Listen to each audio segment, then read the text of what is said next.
Hello, everyone, and welcome to this live stream. Today's broadcast will be slightly different from what I've ordinarily been doing, in that I will be honoring the life and work of an Austrian-American composer by the name of Walter Arlen, who just turned 100 years of age yesterday.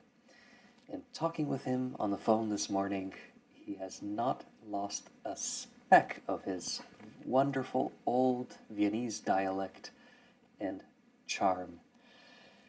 With this kind of optimism and energetic positivity, Walter Arlen has been a deep influence on my music making as I know it today, and continues to be a source of inspiration.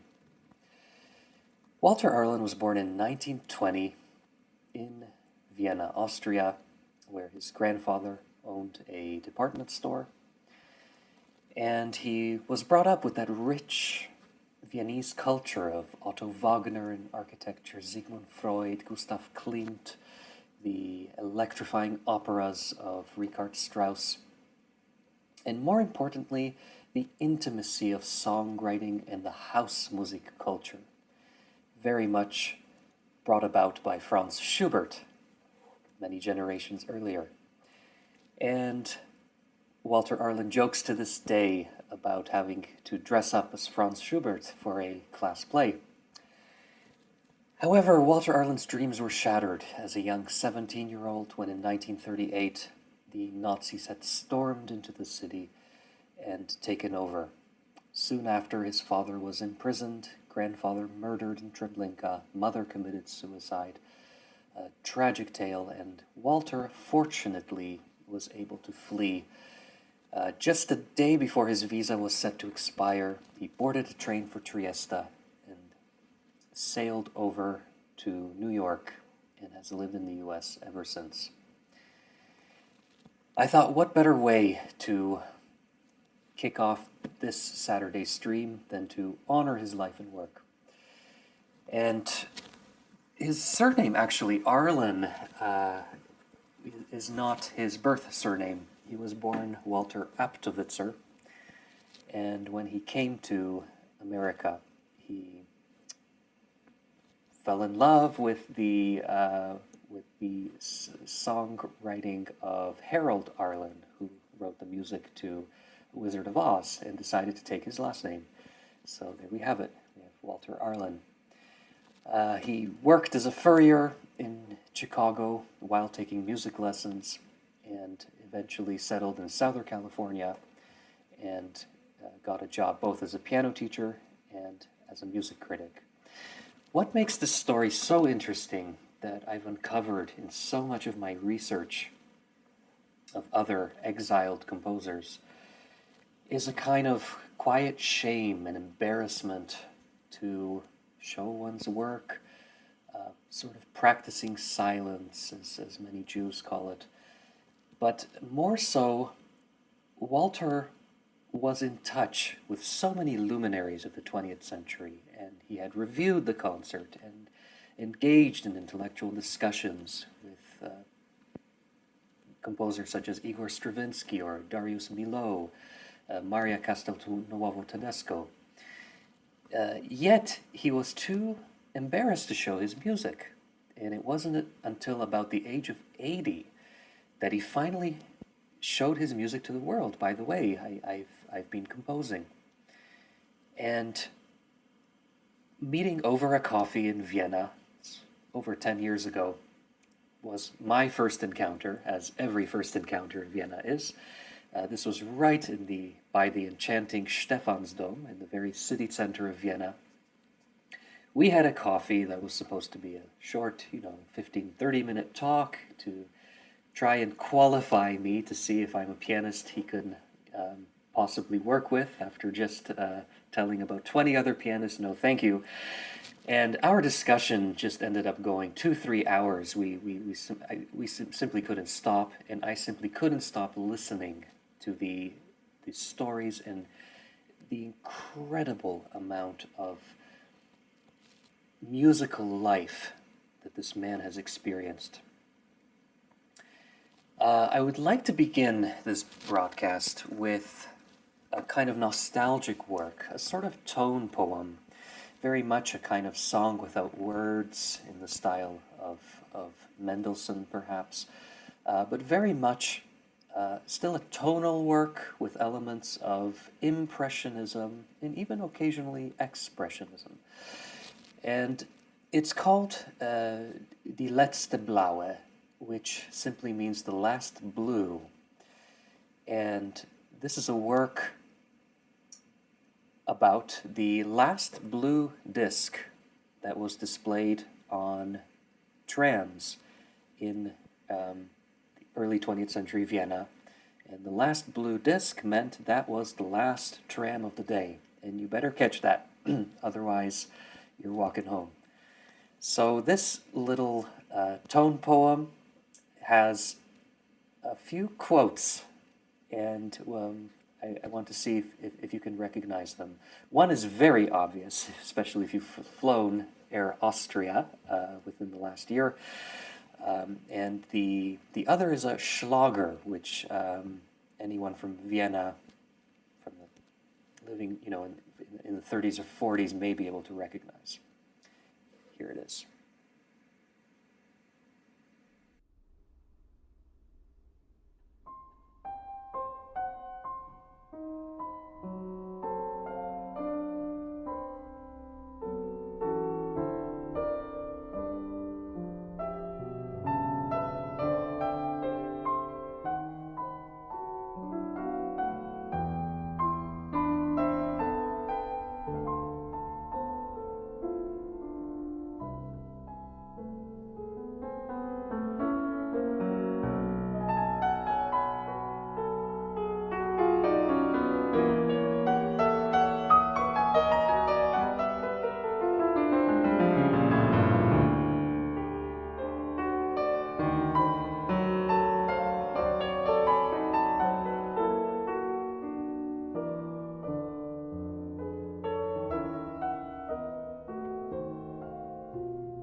So, did anyone catch those quotes?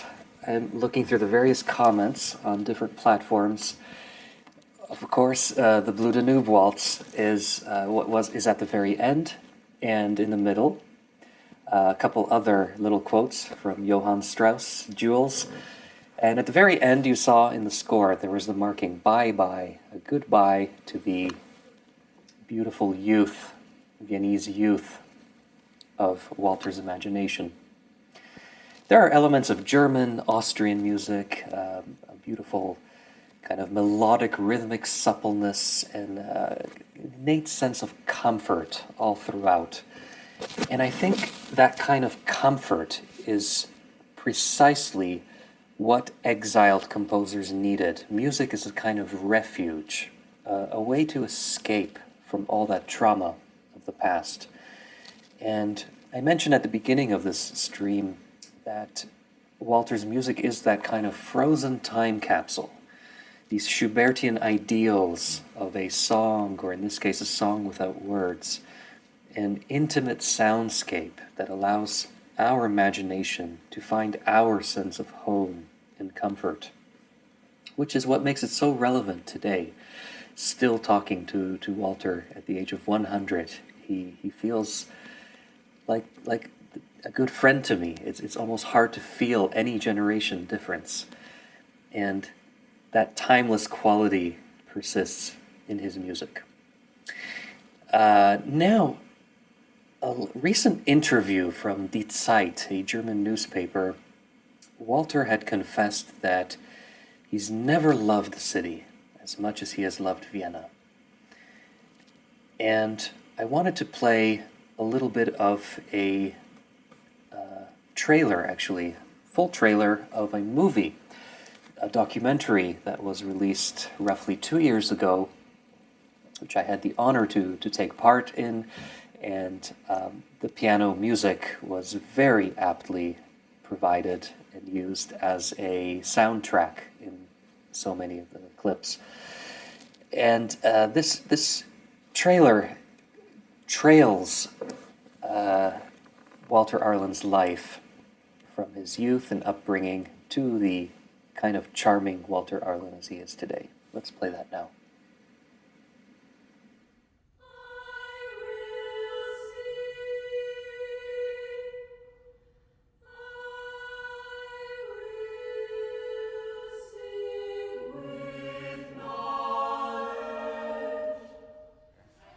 Ladies and gentlemen, composer Walter Arlen.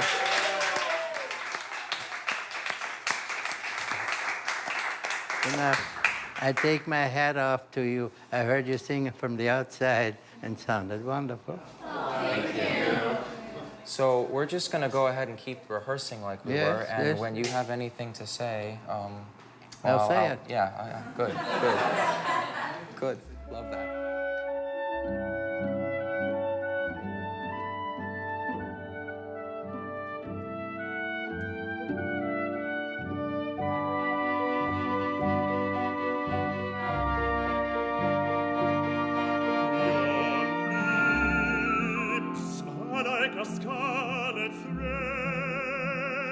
And I've often thought, what would have happened if I had gone back to Vienna at that point? Because the department store was there, and I could have walked in and take it over. Im Geschäft waren alle sehr nett und scheißfreundlich, wenn ich so sagen darf. Aber wie sich's gezeigt hat, über Nacht war das halbe Geschäft antisemitisch. He's never gotten over anything. So I learned his story immediately upon meeting him, but it was never important to me. What was important was his music. That was how I met him. Die Musik, die Walter Arlen geschrieben hat, war eigentlich Therapie für sich selbst. Wie ich angefangen habe, habe ich irgendwie auf einmal 5 Lieder in 6 Tagen geschrieben, obwohl ich schon 30 Jahre keine Musik geschrieben habe. He composed music that only an Austrian composer of his generation in America could have composed. He asked me if I would like to go to concerts, because he was a critic, had to go to concerts and write reviews. And very often he went by himself. It was the beginning of a career which lasted 30, 40 years. Ich habe immer gesagt, I'm not interested whom I know, I'm interested who knows me. Der Stravinsky hat mich gekannt.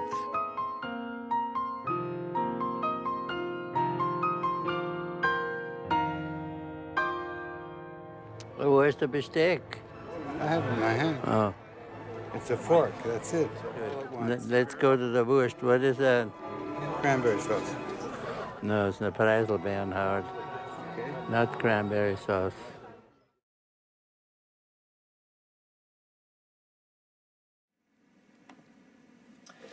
Walter's story reminds me very much of another Austrian exiled composer, also hailing from Vienna and also settling in Southern California, and that is Robert Fürstenthal, who once said, "Wenn ich komponiere, bin ich wieder in Wien." I return to Vienna when I compose. And for some people, creativity is a almost secret ingredient that provides them with that eternal youthful spark permeating their very beings. And Walter Arlen, to this day, has a very special relationship with Vienna and continues to write even though he's legally blind. He uses a special contraption that his partner had built for him, and it enables him to compose to this very day. And just now, for his 100th birthday, he had written a piano work that was transformed into a 112-instrument virtual orchestra. This work was premiered in the gardens of Augarten in Vienna and displayed on an outdoor screen. Truly a magnificent feat. And I thought this broadcast just wouldn't be complete with at least one song that Walter Arlen had written, considering that at least 2/3 of his output are songs. And what better way to honor this rich Viennese house music tradition than to choose the Song of Songs based on the Songs of Solomon. It's a series of very lyrical poems that are organized in a kind of lengthy dialogue between a young woman and her lover. And today we know Jewish leaders have transformed this by seeing the maiden as a symbol of Israel and by taking Solomon to mean God, while Christians have provided a more classic form of the allegory of God and Christ. Walter goes back to the roots and relies on the source material that was provided by a translation by the 19th century writer, Leroy Waterman. Let's have a listen.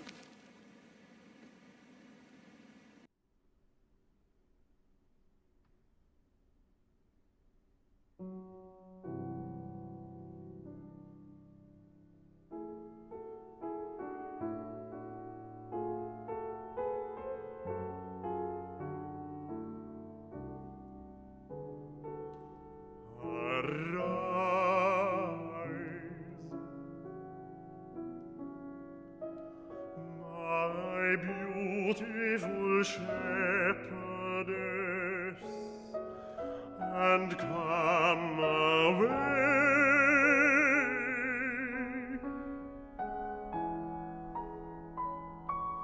for see, the winter is past, the rain is over and gone.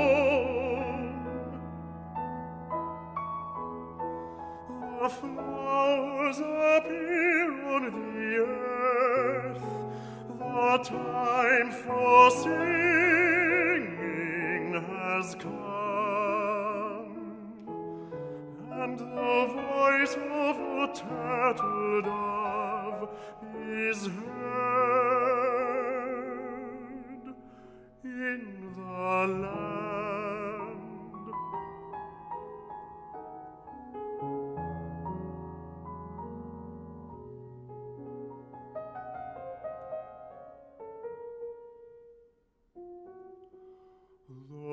fig tree puts forth its fruit, and the vines are in bloom.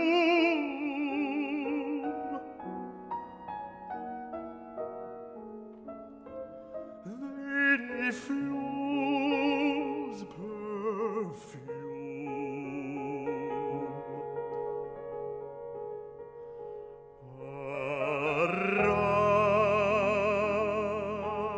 Arise, my beautiful shepherdess,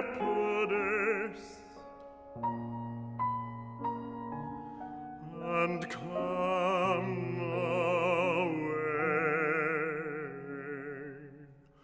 Come away.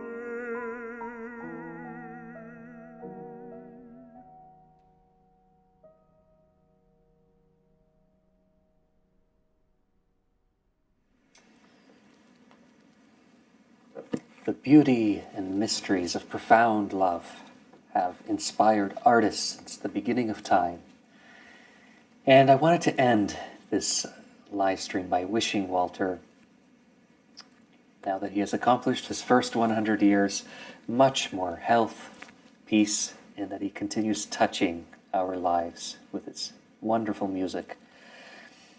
And I wanted to end on in a kind of party spirit. This is based on the Schlager that you had heard subtly embedded in the first work I had performed. And that is Wenn die letzte blaue geht, about the blue disc on the last tram of the day in early 20th century Vienna. And this was from a recording session that we did together with Daniel Hope, violinist, and Rebecca Nelson, soprano. We were simply given the score to this it's a ragtime work, bar music. And we had just kind of improvised on it. I added a few glissandi, and eventually this managed to seep its way into the final CD and is still available today on the CD, the commercial CD. So enjoy. This is Wenn die letzte blaue geht.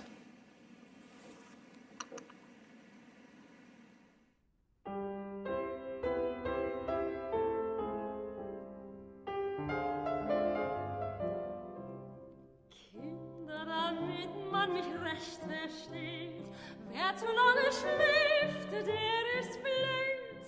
Einmal kommt die Zeit, ja, wo zum Schluss man leider ewig schlafen muss. Drum, wenn die Spießbürger schlafen gehen, scheint mir erst die Welt wirklich schön. Brauch ich denn die Sonne hold und grün? Mir scheint schon der Mond genügend.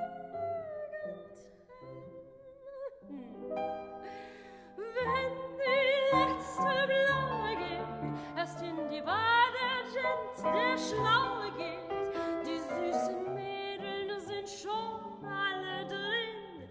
Johnny sagt her, Whisky und Gin, in meinem Arm ein blondes Engerlein. Und so um 6 sag ich ihm nichts. Jetzt kommt das letzte Fläschchen Wein. Kinder gehören ins Bett.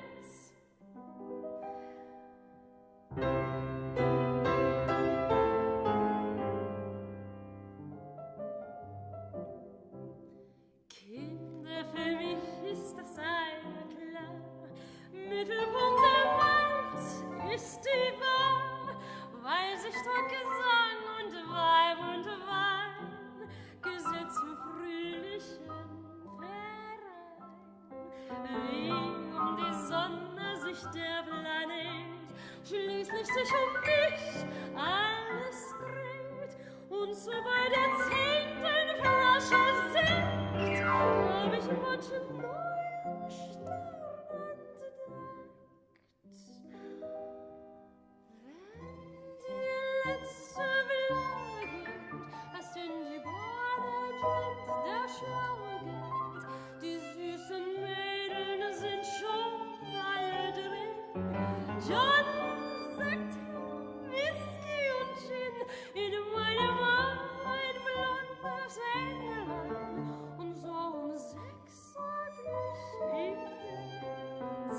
Jetzt kommt das letzte